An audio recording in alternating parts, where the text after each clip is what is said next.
Want to reach your customers where they're already talking? Over the past decade, Giphy has built a platform used daily by millions everywhere conversations are happening. Now, Giphy Ads enables brands to connect with their audiences through ads people share, not just see. For more, head to ads.giphy.com. That's ads.giphy.com.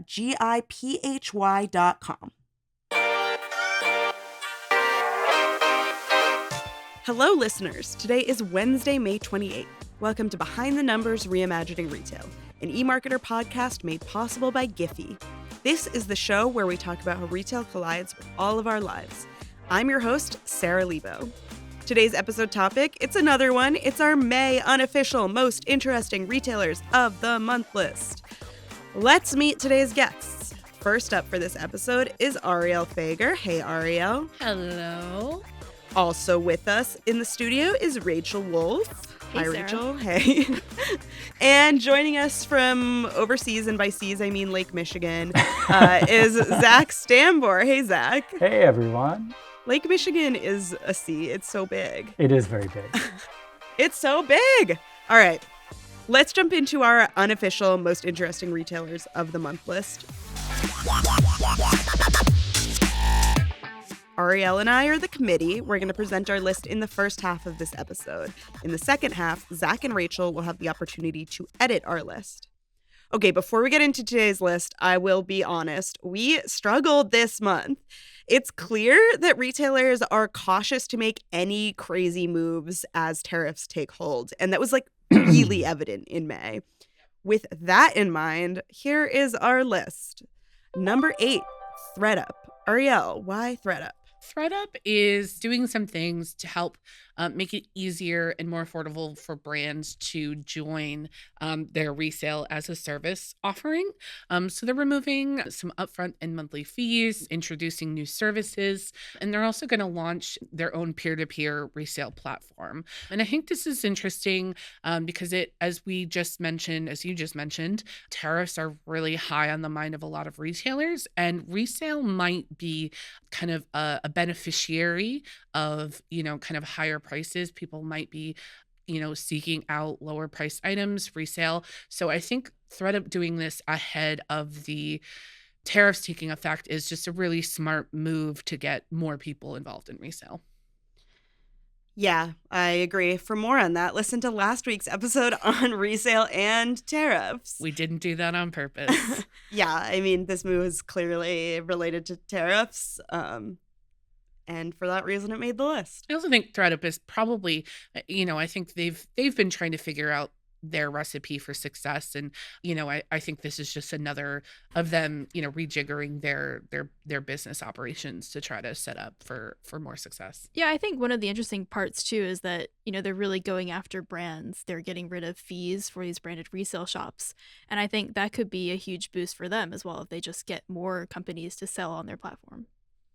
Okay, number 7, DoorDash for bringing drone delivery to North Carolina. Okay, neither Arielle nor I actually think drone delivery is going to happen. Stop trying to make drone delivery happen. It's not going to happen. Maybe I'll sound so crazy 5 years from now. It's kind of weird. It's expensive. But it's interesting. Having your packages fall down from the sky is interesting. So it's on the list. It's interesting. That's not why I thought you had it on the list. Right. Why did you think? What did I miss about DoorDash? Deliveroo. You thought so as well. The DoorDash Deliveroo acquisition, where, it seems to make sense to me. It is a risky move. It is an expensive move to combine these two companies, but it is certainly an interesting move that may actually work out. I mean, both companies have been leaning into groceries. They've been beefing up their retail media businesses. So there are synergies there. And so it kind of makes sense. Okay, let's say that's why we had them on the list. I think sometimes when we talk about, mergers and acquisitions, interesting becomes kind of a hard word to pin down. I think, to me, it seems a little par for the course that two, delivery companies would be. Yeah, but Deliveroo is like UK based. That's true. It's I think clearly it's a global expansion. All right. Yeah, I think the international aspect of that. They also bought another company as part of that sort of acquisition spree. Arielle, don't argue against our own list. I'm sorry. I stand corrected. Number 6, American Eagle. Arielle, why this? So American Eagle has launched a Substack. I think it's kind of interesting. It's called Off the Cuff. It's in collaboration with Casey Lewis, who has her own Substack called After School, which I actually subscribe to, and I really like. And so it's targeting Gen Zers. It's kind of meant to be more of a dialogue, less of a product catalog. And I think it's just an interesting way for a brand to try to reach Gen Zers in a different way. I thought it was really interesting, but my question is how many Gen Zers are on That's Substack? what I said. Now I'm arguing against our list. But I was like, Substack feels like a little more millennial to me. I mean, I don't know. I'm looking at Substacks, but I'm not a Gen Zer. I feel like it's a specific. I think there's like a lot of fashion. There is a lot of fashion on Substack, yeah. Substack. And I think that's like where the Gen Zers who are really interested in fashion are going to be, congregate. I don't think it's meant to be like reaching every Gen Z. It's just a way to cultivate kind of a niche audience. Yeah, I mean, it's interesting, right? Because Substack, so much of it is the personality writing the Substack. And if it's a brand, I don't know if you can sort of build that same level of trust that individual contributors like Casey Lewis have. So, I think it's an interesting move. I was surprised to see how many brands are launching Substacks. Mm-hmm. Rare Beauty being one of them. Okay, Selena. Yeah. So, maybe it could work for them. Rare Beauty is Selena Gomez's beauty brand. If you didn't catch that, look out, amateur writers of Brooklyn. American Eagle is coming for your crown on Substack. All right, number 5. Walmart. Walmart launched a small business program called Grow With Us or Grow With US, depending on how you read the capitalized US. This is interesting to me because, like ThredUp, this is a clear post-tariff play to me. Walmart is positioning itself both in the eyes of its consumer and also the US government as an incubator of US business. Whether or not the actual products that are being sold are US manufactured, results may vary, but clearly they're trying to associate themselves with US small business. The one other thing about Walmart, quite obviously and prominently, is that they said they're raising prices. And I think that is a bold, very interesting move that attracted the eyes of the White House. Yeah, the president is not happy with Walmart for not eating their own costs. That actually brings up something that didn't make the list because it was like a little too much of a slippery concept to make the list. But Amazon this month, maybe it leaked that they were going to add a like tariff, what do you call it? Like a surcharge or tariff like surcharge item on their website. Amazon claims that this was never the case, that this was like an incorrect rumor. It's unclear if this ever was the case. The administration was also upset with Amazon. So yeah. Well, I think what they said was they were kicking it around as a suggestion, but it never would have made it. But, I think that's up for debate, right? I think it would have probably made sense in that specific specifically related to Hall. So. Yeah, I mean, the big companies are deciding how to position themselves to make themselves a friend to consumer and regulator alike. Yeah. Number 4, David's Bridal. Arielle, why them? So David's Bridal has opened up a high-end boutique. It's called Diamonds and Pearls. Kind of like that name. I don't know why. And so basically, you don't like it? You don't like Diamonds and Pearls?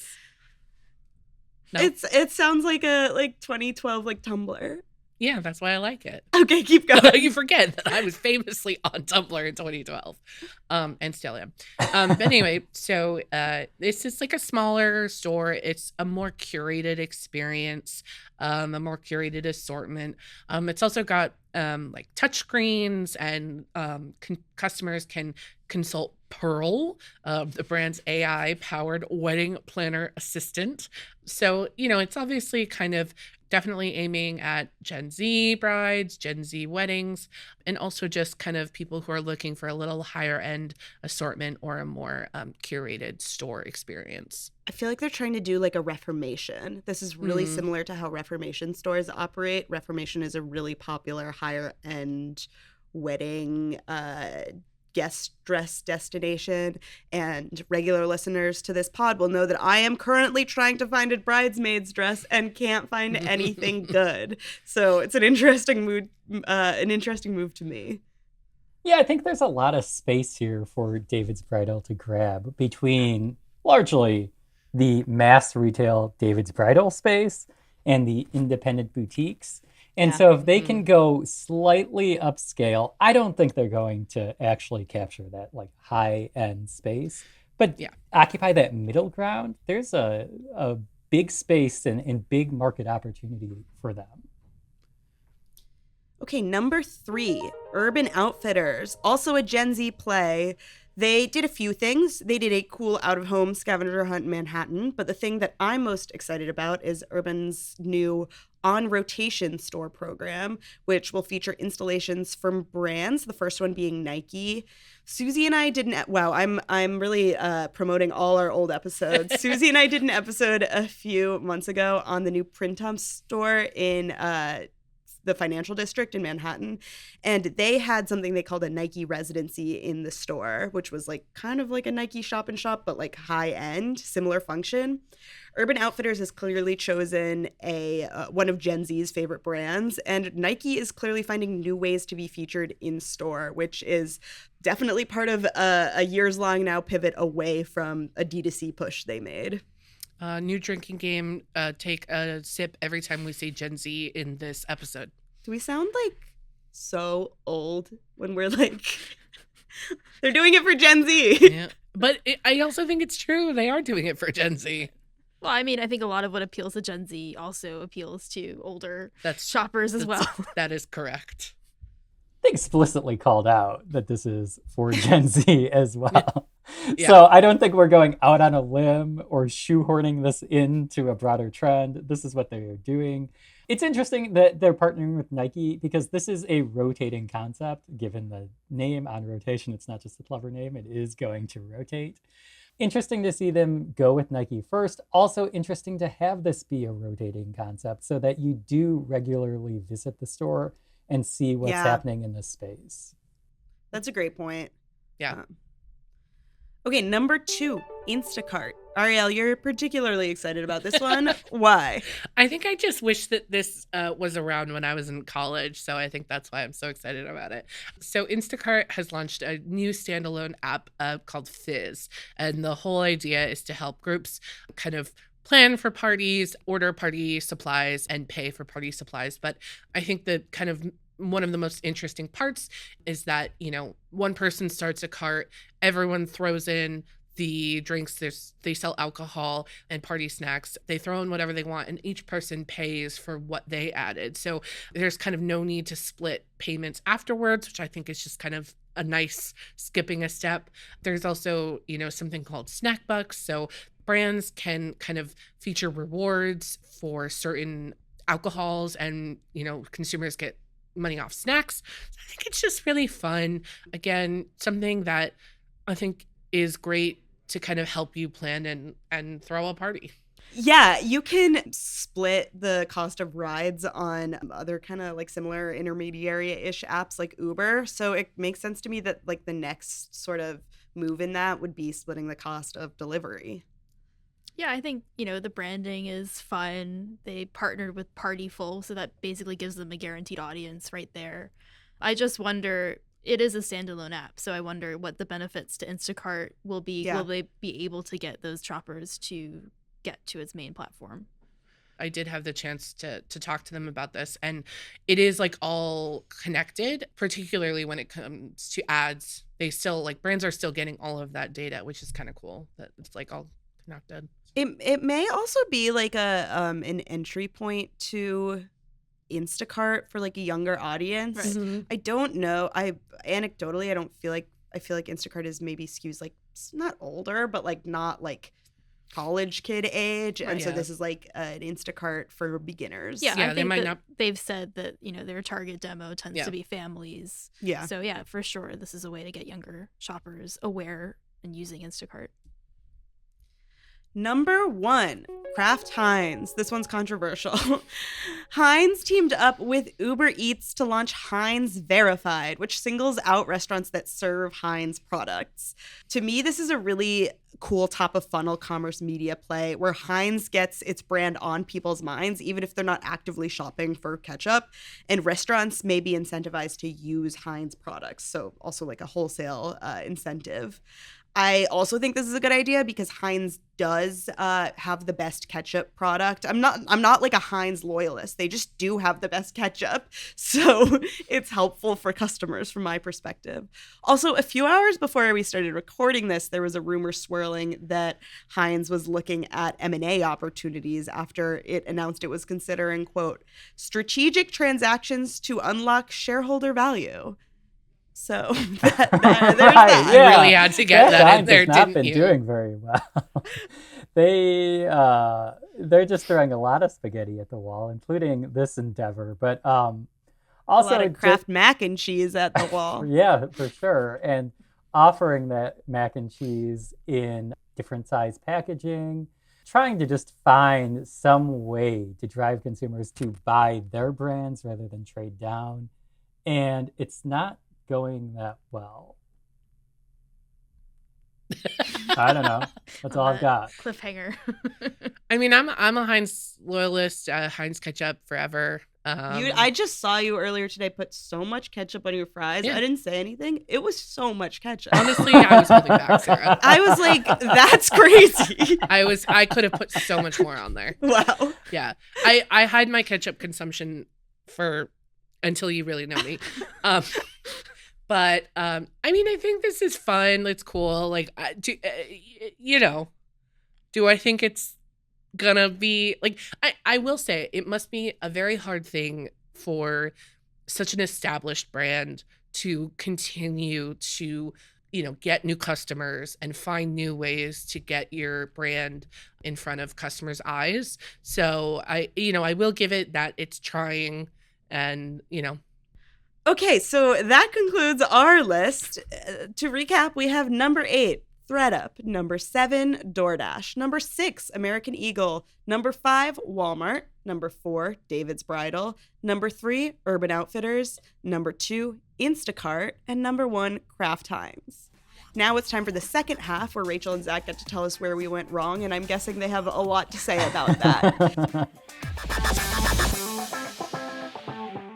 Each of them will have a chance to move a brand up or down on our rankings list and to add a new brand entirely. So, Rachel, why don't you go first and make a move? All right, I'm going to go for the obvious choice and move Kraft Heinz down. That's not obvious to many of us. Where are you moving it? Let's see. I will move it. I'll be generous and move it above Walmart. Okay, so to number 5. Yes. So, I think as we, kind of mentioned, I think it's a good move for them. It gets Heinz in front of a lot of people, but whether that's actually, the thing that gets them to order from a restaurant, I don't know. So for that reason, I'm going to downgrade them a bit. I know I'm going to lose this argument. I agree with Rachel. I think that it's, a pretty standard play for a CPG brand. All right. The betrayal on Sarah's face. So sorry, Sarah. All right. We will move them down. Zach, what is your move? I think I will move American Eagle down to just, at the very back of the list. I think it's interesting. It's interesting-ish. I just don't know that it'll work. We talked about how does this align with their customer base, and that's where I'm just not quite sure. And so for that reason, I'm going to move it to the back of the list. I wasn't sold on American Eagle either, and my reason was it's interesting they're launching a Substack, but at the end of the day, it's It's a brand launching a newsletter. Like Substack is like fancy, but it's a newsletter, so Yeah, I'm fine with moving them back. I feel like you need to find the content medium that aligns with your brand. And I think like Trader Joe's does this really well with their podcast. But like, does Substack align with American Eagle in any sort of way? See, I don't know. think you guys are, I don't know. Maybe I'm just like, I think because I really do like Casey Lewis. I don't know if you guys have ever, like, her after school Substack is really great. And I think she has a lot of knowledge about, I think it's backed. I think it's backed by facts. She has a lot of Gen Z knowledge. She's very in on what Gen Z is doing. So I feel like with her kind of involved, it's gonna be better than if it was just like their marketing team doing it. I do think that there is at least some kind of research and thought going into it. Will it reach all of the Gen Zers? I don't know. But I'll long story short, I will accept the move, but I think you're all wrong. Under protest. All right. So we'll make some changes based on that. Now let's see who you all wanted to add to the list. I'm super curious because, like we said, it was a slow month. So Zach, what is your wild card and where are you putting it? I am putting my wild card right at the top of the list because I cannot believe that you left out Dick's.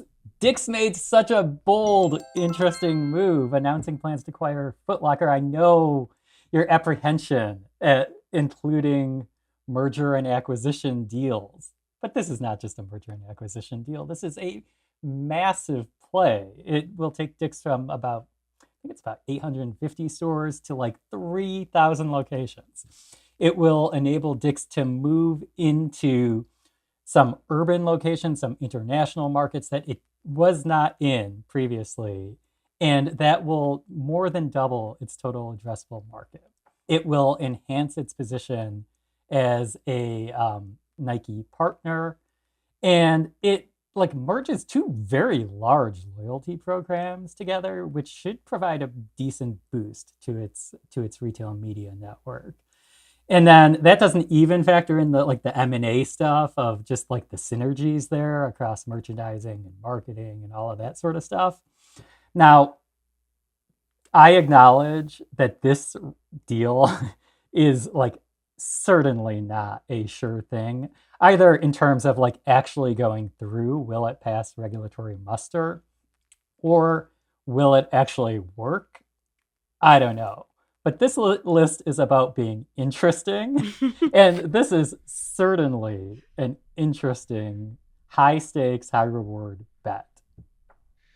I'm so convinced by Zach's tone of voice. I'm so convinced by Zach talking to me like a motivational speaker. There's just so much there. I thought this was such an interesting deal. I appreciate Zach's enthusiasm. I definitely will agree it can have a spot on the list. I would not put it first. Think about if someone said to you, Dick's Sporting Goods acquired Foot Locker. You'd be like, oh yeah, that makes sense. But I'd be like, I don't know what I'd be like. I feel like it's not interesting to me, evokes something a little bit surprising, something a little bit unexpected. I don't feel like this is not unusual or unexpected. And so I'm not interested by it. I'm like, okay. What if we put them in number 3, right below Urban Outfitters and above David's Bridal? That's fine. Okay, there we go. I'll take it. All right, Rachel, what is your wild card? Okay, so my wild card is, I guess, kind of two companies, but basically it's Family Dollar beginning to sell on Uber Eats. Oh, I was really hoping it was going to be the Khloe Kardashian popcorn. I was considering that, but I heard bad reviews.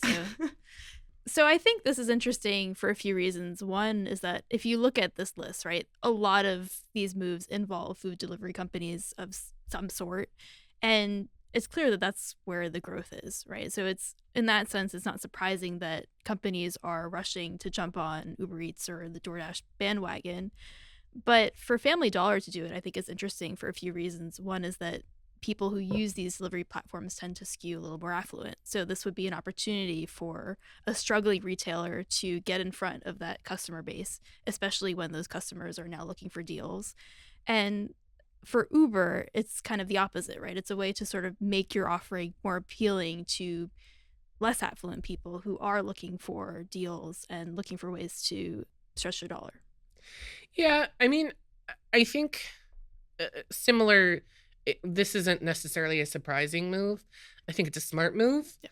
But like a company selling on Uber, like a grocery and stuff company selling on Uber, I don't know. That's what there is there. Yeah, I feel like I also have like concerns about like, you know, typically, you know, the Family Dollar consumer, the people who shop at dollar stores are very focused on value and deals. And, you know, with Instacart comes extra fees and maybe basket sizes. So, you know, I do have like a hesitancy of like, is this really going to, you know, work for kind of lower income consumers? I think to your point, more affluent consumers who are looking for really good deals, this could be a pretty big hit with.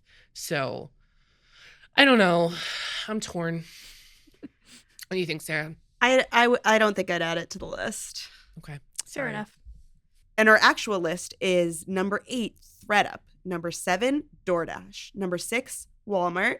Number 5, Kraft Heinz. Number 4, David's Bridal. Number 3, Dick's Sporting Goods. Number 2, Urban Outfitters. And number 1, Instacart. Congrats to the intermediaries, which really made their way onto that list. Okay, well, thank you for being here today, Zach. Yeah, thanks for having me. Thank you, Rachel. This was fun. Thanks. And thank you, Arielle. Thank you. Thanks to our listeners and to our team that edits the podcast and always ranks high on our list. We'll be back next Wednesday with another episode of Reimagining Retail. And on Friday, join Marcus for another episode of the Behind the Numbers Daily, an eMarketer podcast made possible by Giphy.